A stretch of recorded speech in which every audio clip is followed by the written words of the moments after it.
Mesdames et messieurs, bonjour et bienvenue à ce nouveau webinaire organisé par la CARSAT du Languedoc-Roussillon. Aujourd'hui, le thème que nous allons aborder est les trimestres pour la retraite. Nous allons voir ensemble quels sont tous les types de trimestres que l'on peut rencontrer sur un relevé de carrière.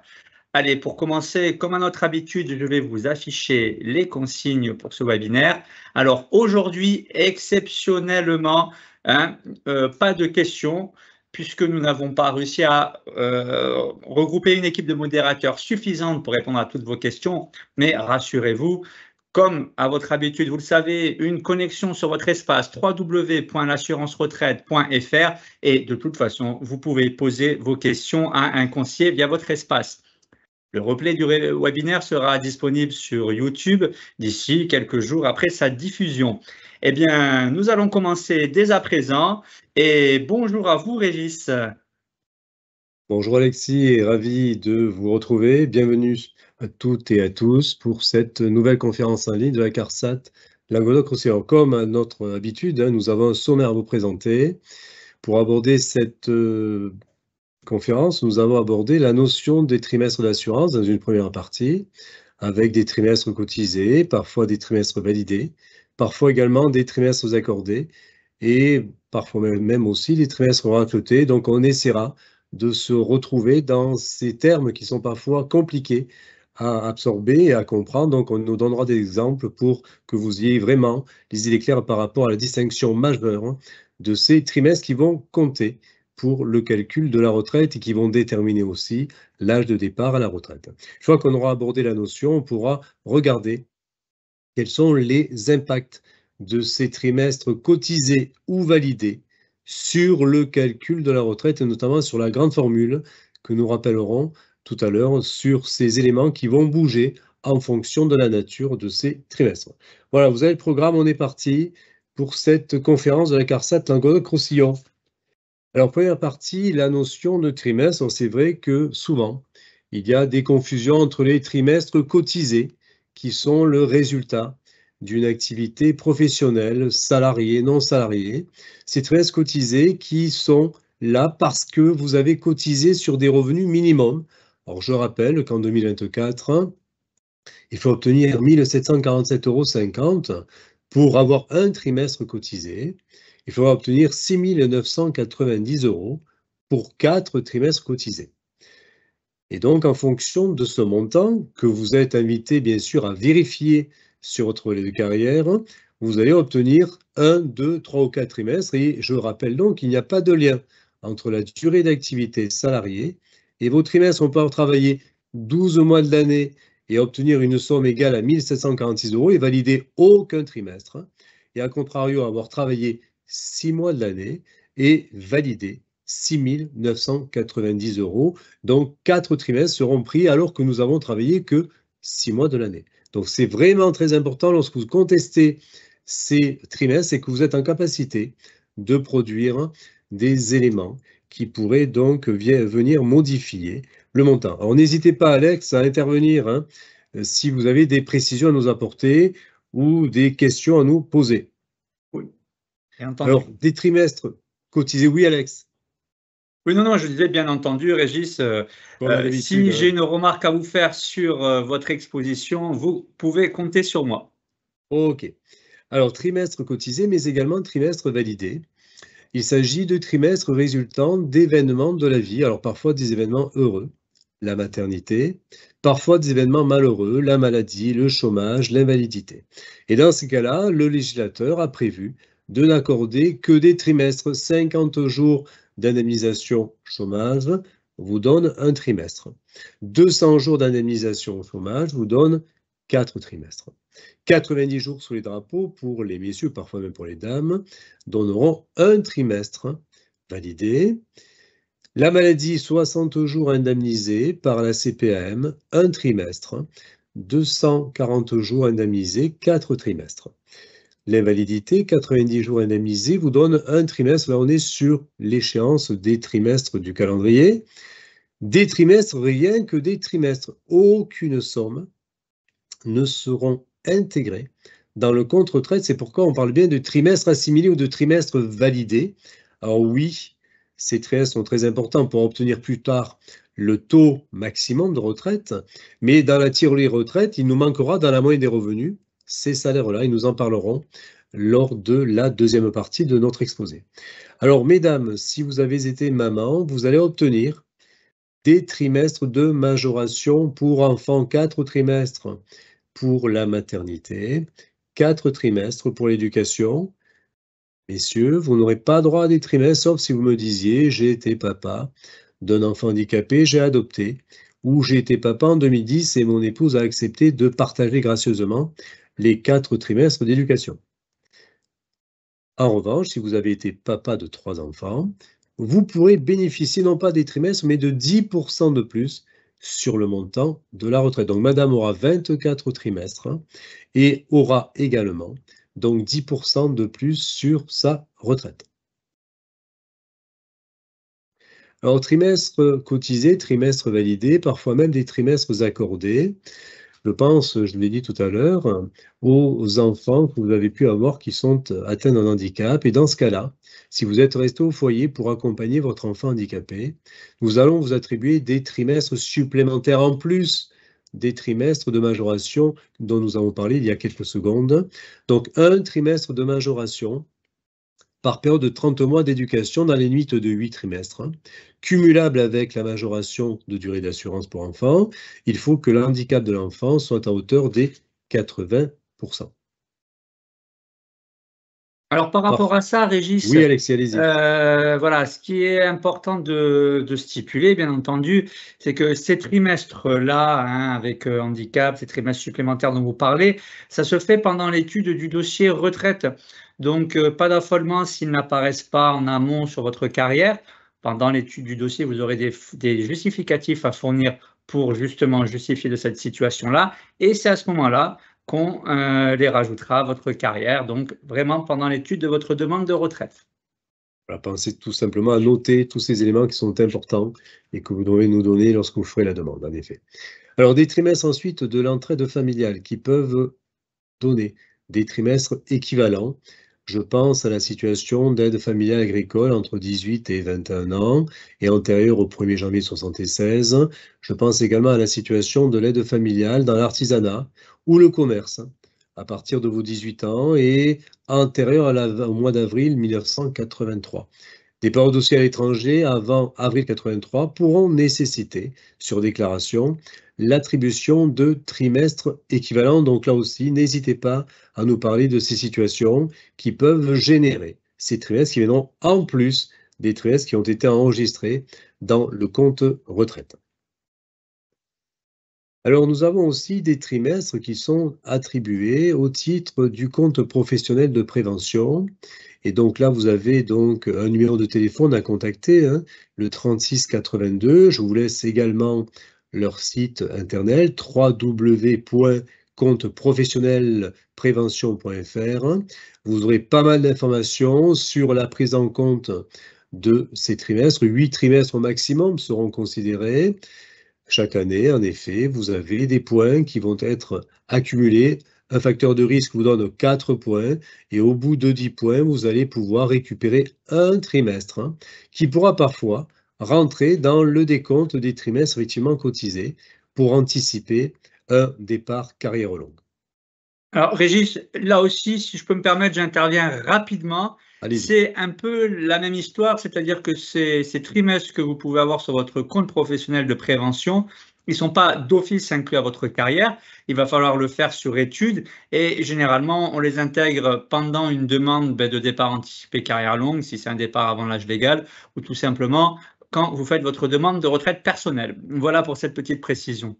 Tout à fait. En plus, la CARSAT de Toulouse, hein, puisque c'est elle a priori qui gère la pénibilité, vous envoie chaque année, hein, un état des lieux du compte pénibilité, dès lors que, bien sûr, l'entreprise dans laquelle vous vous trouvez a créé pour vous un compte pénibilité, hein. Ça, c'est la condition première pour que la CARSAT capitalise ses points pénibilité. Alors, des trimestres cotisés, des trimestres validés, des trimestres accordés, mais également des trimestres rachetés. Racheter, je pense ici au versement pour la retraite. Il permet notamment de racheter des trimestres pour compléter des années incomplètes, c'est-à-dire validées par moins de 4 trimestres. Pour les années d'études supérieures, là aussi, vous avez la possibilité de racheter. Je vous renvoie à nos simulateurs que vous avez sur votre espace personnel de l'assurance retraite qui permettent déjà d'évaluer le coût de ce rachat. Ensuite, nous avons parfois des régularisations de cotisations arriérées. Votre employeur n'a pas versé les cotisations en temps voulu. Il peut en effectuer la régularisation pour les activités salariées remontant à plus de 3 ans, pour les périodes d'apprentissage issues de contrats conclus avant le 1er juillet 72, pour les vétérinaires sous mandat sanitaire avant le mois de janvier 90, pour les artistes-auteurs à partir du 1er janvier 76, ces périodes sont soumises à une régularisation de cotisations arriérées.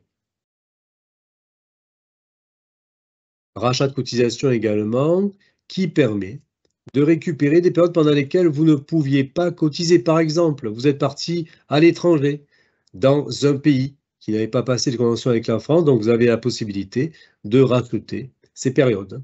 Une activité très précise, que vous avez effectuée donc et qui ont été affiliées tardivement au régime général. Ce peut être aussi un travail pénal, une activité bénévole de tierce personne auprès d'un proche, infirme ou invalide. Donc là aussi, il y a des cas particuliers de rachat et je vous renvoie sur notre site qui est très bien fait et qui pourra vous expliquer la totalité des éléments que nous envisageons maintenant.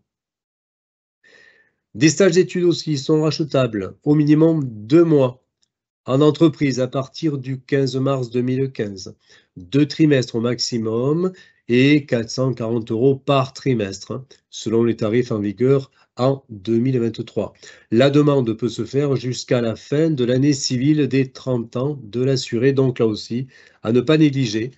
Les tarifs ne sont pas exorbitants à ce niveau-là, ça peut permettre de récupérer des trimestres et des cotisations.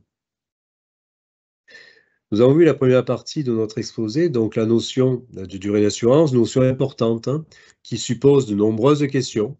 Et nous allons maintenant regarder, deuxième partie, les trimestres d'assurance dans le calcul de la retraite. Alors vous le savez, la retraite, elle est calculée sur 3 éléments très importants. Premier élément, le revenu annuel moyen, résultat des 25 meilleures années, multiplié par un taux. Le taux maximum, vous le savez, il est de 50% lorsque nous avons les trimestres ou lorsque nous sommes reconnus inaptes au travail, multiplié par une fraction qui se décompose sur la durée d'assurance acquise sur votre volet de carrière, divisé par la durée d'assurance requise par la loi. Alors, quand on est face à des trimestres cotisés, ces trimestres cotisés vont avoir une influence sur le taux de liquidation de retraite, mais également sur la moyenne des 25 meilleures années, puisque nous l'avons bien dit, les trimestres cotisés sont issus de revenus bruts sur lesquels vous avez cotisé. Et vous les regardez, ces revenus sont dans la colonne qui est en orange. Et là, vous avez les sommes brutes sur lesquelles vous avez cotisé. Et grâce à ces sommes, nous avons pu valider 1, 2, 3 ou 4 trimestres. Donc, je vous invite bien à regarder ces revenus et à nous signaler peut-être des anomalies. Et en tout cas, grâce à ces revenus, la moyenne va se trouver modifiée pour le calcul de la retraite. En revanche, lorsqu'on est face à des trimestres validés, ces revenus ne comptent plus, puisque nous avons dit que les indemnités maladie, les indemnités chômage ne rentraient pas dans la moyenne des revenus. Ils ne rentrent que dans le taux de liquidation de la retraite. Et c'est grâce à ces trimestres-là que nous aurons peut-être, si vous êtes né en 62, les 169 trimestres. Mais forcément, nous aurons peut-être une déperdition quant à la moyenne des revenus qui sera moindre parce que vous n'avez pas pu réintégrer des salaires soumis à cotisation retraite. Donc, une fois dit ceci, je vous invite à regarder vos carrières et à bien identifier si la totalité des revenus ont été correctement positionnés, ainsi que les trimestres. Et vous avez la possibilité de vous connecter sur votre espace personnel, de cliquer sur « Consulter mon relevé, ma carrière » et vous aurez le décompte précis des trimestres. Et forcément, 2 situations seront possibles lors du départ à la retraite. Vous obtenez les trimestres requis. Là, dans l'exemple choisi, nous avons pris quelqu'un qui était né en 61.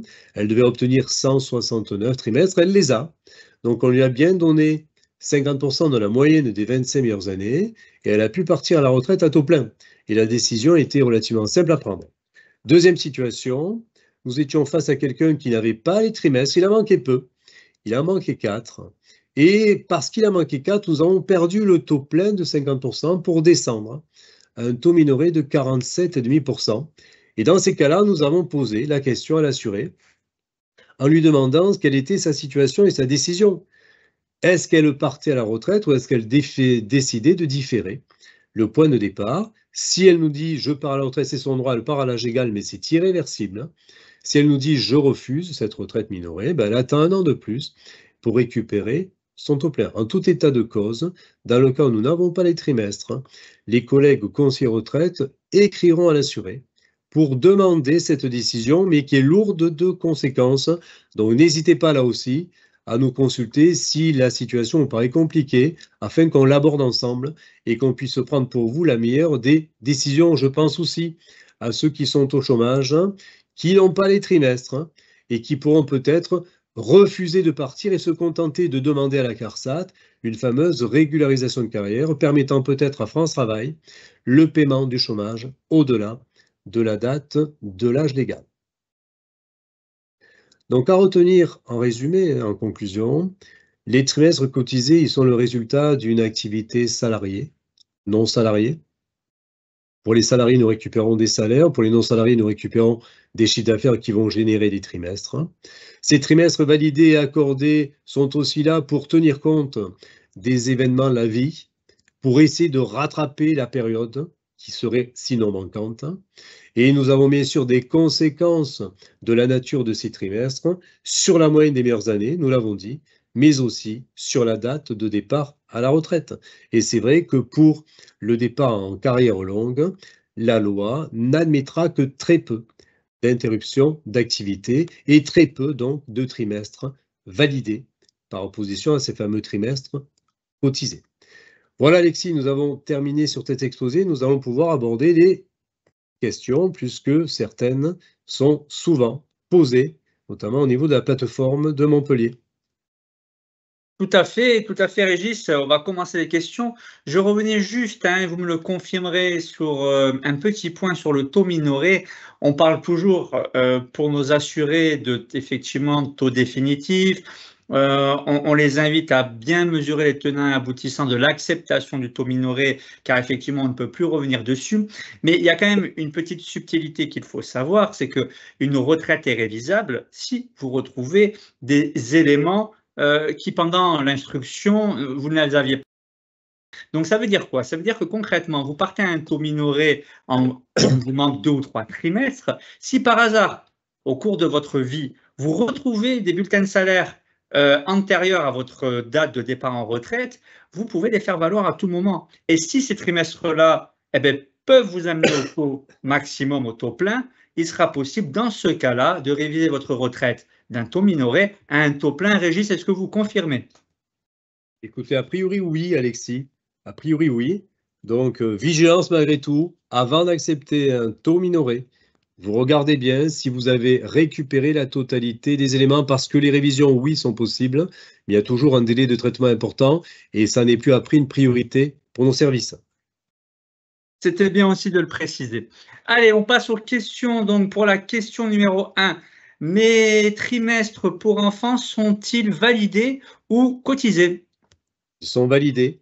Ils vous permettent en effet d'obtenir à l'âge légal les trimestres requis. Par contre, ils ne permettraient pas de partir en anticipé puisqu'on n'est pas dans des trimestres effectivement cotisés. Allez, pour la question numéro 2, j'ai été maman et capitalise 170 trimestres. Puis-je partir avant l'âge légal? Non, vous ne pouvez pas partir puisqu'on vient de le dire, les trimestres pour enfants sont des trimestres validés, pas cotisés. Donc là, vous serez exclu du dispositif carrière longue. En revanche, vous pourriez peut-être rentrer dans le dispositif de retraite progressive applicable 2 ans avant la date de votre âge légal, à condition d'avoir au moins 150 trimestres, et c'est le cas, et d'avoir un temps partiel compris entre 40 et 80% de la durée légale. Merci Régis. Question numéro 3, les trimestres de chômage comptent-ils pour la carrière longue? Oui, nous avons la possibilité de repêcher une année de chômage qui sera considérée comme réputée cotisée et qui permettra peut-être, je l'espère pour vous, d'anticiper le départ.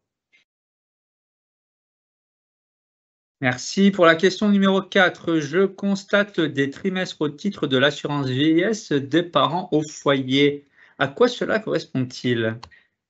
Alors l'assurance vieillesse a été mise en place en 72 pour les mamans et en 79 pour les papas, lorsqu'il y a baisse ou arrêt d'activité pour l'éducation des enfants, bien sûr sous condition de revenus du ménage. Mais ça, c'est la CAF qui a géré cela et la CAF nous a envoyé des éléments, notamment des revenus, des salaires forfaitaires, mais également des trimestres. Donc ça, c'est très bien. Ça permet de récupérer ces trimestres et ces revenus comme si vous étiez parti travailler. Donc ça ne va pas vous pénaliser sur la moyenne des revenus, ça c'est très important, mais par contre, là aussi, ça ne permettra pas d'anticiper le départ. Donc tout ceci sera considéré au jour du départ à l'âge légal. Allez, pour la question numéro 5, mes points pénibilité seront-ils convertis en trimestres?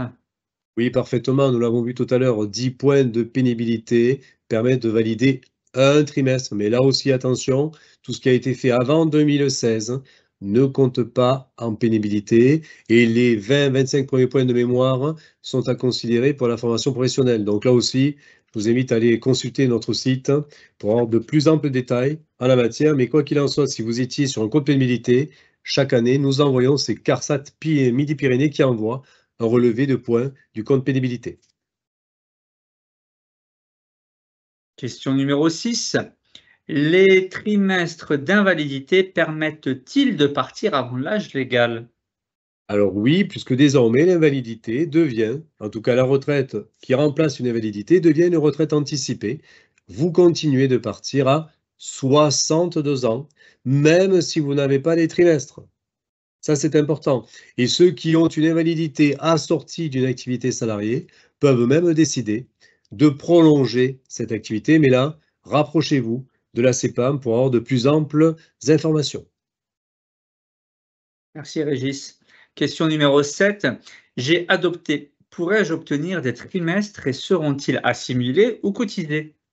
Oui, vous allez pouvoir obtenir des trimestres, hein, mais ils seront toujours considérés comme assimilés et non pas cotisés. Question numéro 8, dans la carrière longue, peut-on tenir compte des trimestres de maternité? Oui, là aussi, un décret de 2014 a permis d'aller repêcher des trimestres de maternité indemnisés par la CPAM. Je ne parle pas là des fameux trimestres de majoration de durée d'assurance, mais des trimestres de maternité suite à l'indemnisation CPAM. Donc là aussi, on pourra les considérer comme réputés cotisés.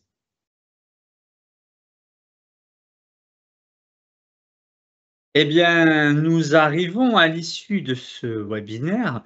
Merci à vous tous et à vous toutes de nous avoir suivis.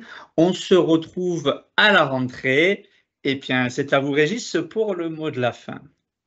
Merci Alexis. Eh bien, écoutez, bon après-midi à tous et à toutes. J'espère avoir été précis, avoir donné des informations importantes. En tout cas, on se retrouve en effet, comme le disait Alexis, à la rentrée, au mois de septembre. Bon après-midi et à bientôt. Au revoir.